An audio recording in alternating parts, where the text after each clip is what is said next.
Hello, everybody, and welcome back to American Soccer Quick Kicks. I'm your host, David Wright. Kicking off the new year, we finally have some matches coming up. The United States men's national team play their first matches of 2023 next week. I'm recording this on January 19th. They will be playing Serbia on January 25th, and they're playing Colombia on January 28th. Both of those games will be in Los Angeles. And this is also the beginning of a new media rights package for the United States. So the way they're presented on TV, who's carrying the matches and how you can watch them, that's all changed and it's all brand new. It's not necessarily positive. It kind of depends on your perspective, I suppose. But before the episode is over, I will give some more details on exactly where these games are being played and how you can see them. But right now, I just want to explain a little bit of what this camp is going to be. Okay, I want to set your expectations, and your expectations should be low. This is not the World Cup squad. These are not going to be the players that you were watching play in Qatar in November and December. The reason why is that this is the January camp. This is the notorious U.S. Soccer January camp, which has the nickname of Camp Cupcake. This is not a FIFA recognized international window. So what this means is that clubs around the world are not obligated to release their players if the league is in season, if the club has a schedule going on. So that rules out the majority of leagues around the world, including everybody in Europe. But it does make available Major League Soccer players because MLS is still in their off season, as brief as it may be. There are 5 players in this roster, in this current camp that will be playing these matches next week. There are 5 players on the list that were on the World Cup squad and were in Qatar. And these are Major League Soccer players. So you got Walker Zimmerman, you've got Kellen Acosta, you have Sean Johnson, who's a goalkeeper, and you have Aaron Long, and there's one other that I'm not even thinking of right now. So Jesus Ferreira. So those guys will be in camp. Everybody else is brand new. This is a 24-team roster. 13 of these players, over half, have never made an appearance for the senior national team. So an appearance for the senior national team is called a cap. 13 of these players have 0 caps, and 11 of those 13 have never even been to a camp before. So this is exciting for the hardcore fans, I suppose, and it can be for casual fans if you really want to get on the ground floor of the international careers of some of these players. These are players that are on the fringe of the national team player pool. Okay, these are guys that obviously haven't gotten looks yet, but they've done well enough that the coach, the manager, the program is willing to bring them into a camp and see how they do against international opponents. So will these players prove to be significant in the future U.S. plans and in important matches in the future? It remains to be seen. A lot of these guys, maybe not, probably not, but it is a chance to get some new faces in, some new names, and to see how they do. So this is largely going to be a crowd that you are not familiar with. I'm not familiar with them, with a couple of key exceptions, and I'll mention them in just a second. So what are these matches? What are they for? What are you competing for? Well, you're not competing for anything. These are what you call friendlies, which means there's no competition, there's no trophy, there's no tournament. These aren't even rivals, really. But it's just an opportunity. We found an opponent that was willing to play us. So we bring some players into camp, we work with them for a couple of weeks, and then we culminate that camp with a couple of matches. And so that's what we're going to do. They're just called friendlies. They don't mean anything. And it's just an opportunity to see some new guys play. To talk a little bit more about the roster, some names that I want to highlight for you. A couple of former Atlanta United players that have been playing well for quite a while now, and they really have deserved a look, and they're just now getting their first camps. One is Brandon Vazquez, who used to play for Atlanta, made the move to Cincinnati and tore it up last year, and was really among the scoring leaders throughout the season. And there was a lot of sentiment, a lot of belief that maybe he could get called into that late September camp, or even make it into the World Cup roster, and he never got a call. But he's in this camp. So good for Brandon Vazquez. He has earned it, and he is someone who could feature in future U.S. plans in a significant way. He was on the youth national teams, the under-17 World Cup teams, with Christian Pulisic and Weston McKennie and Tyler Adams. He's their age, and he was in that group. And so he's eager to make the move, and by all appearances, he appears to be ready. And he could also he could also end up not being in Major League Soccer very long if what we saw from him last year continues to be the norm for him, which was at a very excellent level. So I'm very excited for Brandon Vasquez. And the other one is Julian Gressel. Julian Gressel was also on Atlanta's initial roster build, and he was and is an amazing player. He one of the best crossers in the entire league. Played for Atlanta for several years. Spent a couple with DC United, and now he's with Vancouver. The reason he hasn't been called, one reason that he hasn't been called into a camp until now, is that he hasn't been an American citizen. He finally passed his naturalization process last November. He is officially an American citizen, and he was born in Germany, but he is not what you would call cap tied to the German national program because he never got called in by the national team. So he's never played for any other country. Now he's a naturalized citizen, and he's coming into this camp. So congratulations to Vancouver's Julian Gressel and Cincinnati's Brandon Vasquez. I'm very excited for both of those guys. The other name that I think is very interesting and has an interesting set of circumstances around him is a player named Alejandro Zendejas. He is a dual national. He's a Mexican American. He has been so he has a choice to make, right? If both national programs are interested in him, he'll have a choice to make. He had played official matches for the U.S. youth national team, and so what happened was he actually played for Mexico recently, but Mexico violated FIFA rules by playing him. They shouldn't have played him. They didn't follow the procedure. Because for him to make that move, for him to play for the U.S. at the youth level and then play for Mexico, he would have to file a one-time switch with FIFA, which means officially declaring a change over to another national team program and also not ever being able to switch back. Like that would be a permanent commitment. And so they never filed the one-time switch, and he played for Mexico. So what's happened is, this came out today, Mexico is now having to forfeit the 2 matches that they played with him, and they're being fined over $10,000. So it's another big L for El Tri, the Mexico national team. And Zendejas has now shown up in the U.S. camp. So that's a win-win for the United States, a loss for the chief rival and a win for us. If Zendejas plays, he will still not be cap tied to the U.S. He will still have an option to do a one-time switch and end up playing for Mexico if he chooses to go in that direction. The reason why this does not cap tie him is because it's just a friendly. So anyway, those are the other than the MLS guys that played in World Cup, those are the names that I'm going to be watching: Vasquez and Gressel and Zendejas. So in addition to the players that have been called into camp, another major story for this.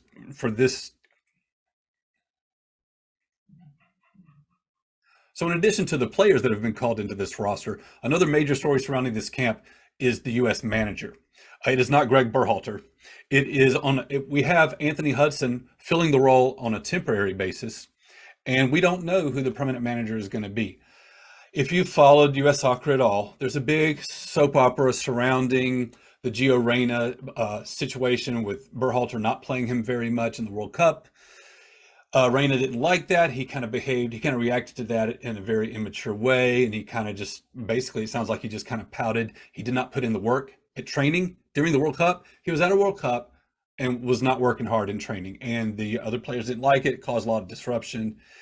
The players handled it. It was all handled in-house, and then it leaked. The story got out to the public when it shouldn't have. And as it turns out, there's a whole mess with Gio Reyna's parents, who both featured for the men's and women's national team. Like Claudio Reyna is a huge name. His wife, Gio's mother, Danielle, played for the U.S. women. They had been lifelong friends with the Berhalters. Danielle and Greg Berhalter's wife, Rosalind, were college roommates in North Carolina. Claudio and Greg played in college together, and I think they may have even played in high school together. These are 2 families that have known each other forever, and here was Greg not playing Gio, and it bothered Gio's parents, who happen to be huge names in U.S. soccer. And by the way, the people in charge of U.S. soccer, Ernie Stewart and Brian McBride, are also people that Claudio knows and that the Reynas know. And so they use this little insider information to basically pick up the phone and complain about their kid not getting to play. It was total youth soccer move, extremely privileged behavior and extremely inappropriate, crossed all kinds of borders, made everybody look ugly. And in addition to just complaining like that, They also dug up an incident from Greg and Rosalind's past from before they were married. I'm not even going to get into more details on that. It's all out there and widely reported, and you probably already know all about it. But it was simply not the Reina's place to reveal this, and extremely inappropriate. And really, it creates, as far as I'm concerned, it creates sympathy for Greg Berhalter. It happens at a time when Berhalter's contract is up. It ended on December 31st. And now we've got this ugly situation surrounding the team. And I don't know what the dynamic is like now between Berhalter and his players. And even though in my mind, Berhalter is not blameless here, because the leak that made it go public started with him. And he says he didn't do it on purpose, and there's a good story behind all that. But the fact is, he shouldn't have discussed what he discussed. It should have been kept internal. That's where he messed up. But everything else just puts all the sympathy on his side, in my mind. And it's like, if you fire Berhalter, or you hire, I should say, if you hire somebody besides him, because his contract's up. The question is, do you rehire him, or do you hire somebody else? And to me, in my opinion, for the good of the program, you don't want to hire him, but not because of this mess. But if you hire somebody else now, it might look like it's because of this mess. So it's a big soap opera, juvenile, stupid situation. I don't know what they're going to do, but the bottom line is, he's not teaching this. He's not running this camp. Now, is that because of the controversy, or is that because he's out of contract? Well, take it however you want. It's probably really because he's out of contract. But this is all still hanging over the program, not in a large way, because this isn't the A team. These aren't the big players, right? This isn't the World Cup squad. So we'll have to see what happens.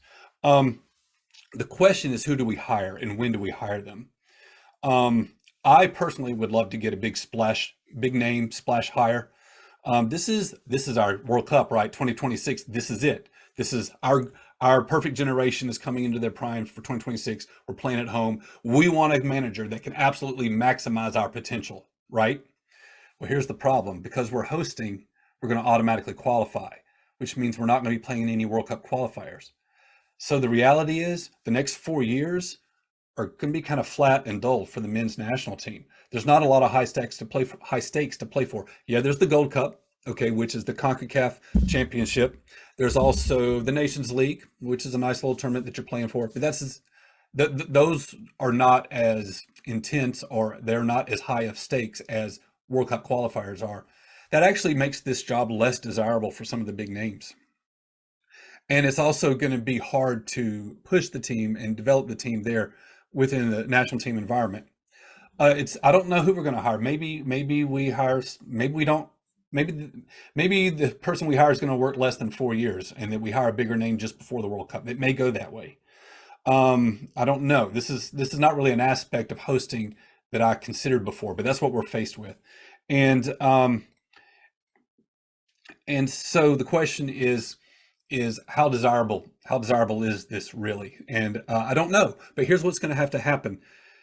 For our players need to develop, right? I mean, you saw how we played. We're solid for our age, but 4 years from now, we expect to be a lot better. How do we get there? And if we're not playing a tough international schedule, how do we get there? Well, here's what has to happen. These players, like the big names that I could list off from the World Cup, they're going to have to develop at the club level. Every one of these guys are going to have to find a way to step up and be the man, and be the featured player, and be the star, to be able to put a club on their shoulders and carry them in a tournament or in a season. And right now, none of these are the man at their respective clubs. And I think they need to get there. They need to be at the right club, right? You don't want to be at a big club where you never play, but you need to be somewhere that's not only going to, where you'll get playing time, but you'll be in a system that's going to suit your needs. So it's going to be important for these players to find the right situation for them, but still, hopefully, a Champions League level club that they have an opportunity to play in some bigger competitions. So that's actually, that lays out it's going to be a real easy cycle for the U.S. just because they're automatically qualified for the World Cup. But it's going to be a tougher challenge to make sure these players develop and improve, because we don't have that qualification schedule that we'll need to go through. And it makes the job less appealing for big name managers. So who knows we're going to get, and who knows if we're going to, make a switch 1 year before the World Cup for a bigger name. I don't know how it's going to play out. We'll just have to wait and see. Anyway, I've probably talked too long, but real quick, I want to tell you about the television deal. This is the beginning of a brand new TV package for the United States. I'm not thrilled about it. Every match, every match other than U.S.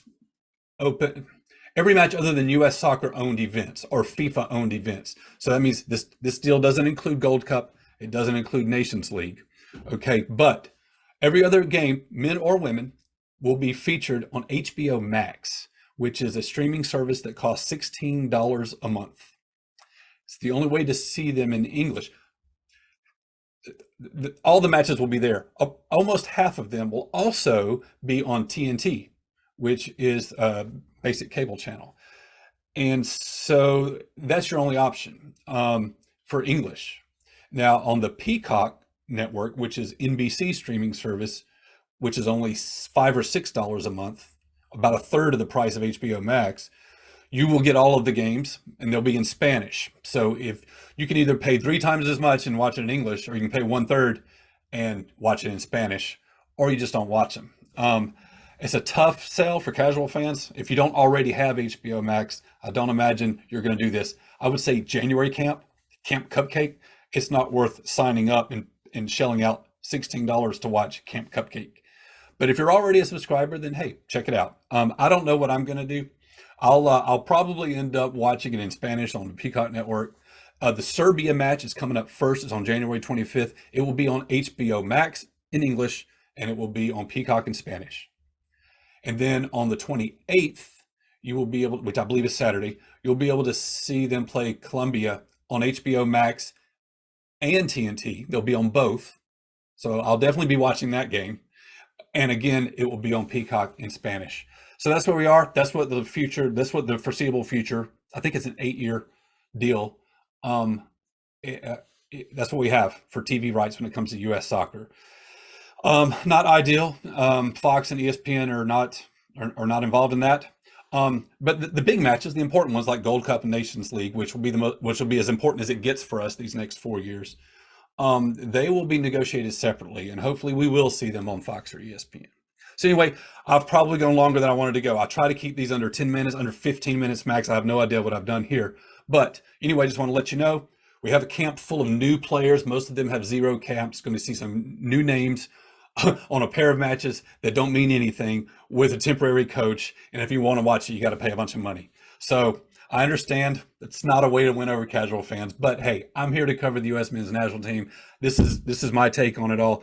The MLS teams are in camp and the preseason's getting started. And we have Seattle playing in the Club World Cup in February. February 25th is the opening day for the regular season. There's also a new huge media rights deal in for the league. That's brand new. We also have a new team joining the league in St. Louis. I'll get into all of that in a different episode as I set you up for the new Major League Soccer season. But I imagine that I'll be back to talk about these U.S. matches before then. So anyway, until then, watch some soccer with me January 25th and January 28th. And I'll talk to you next time.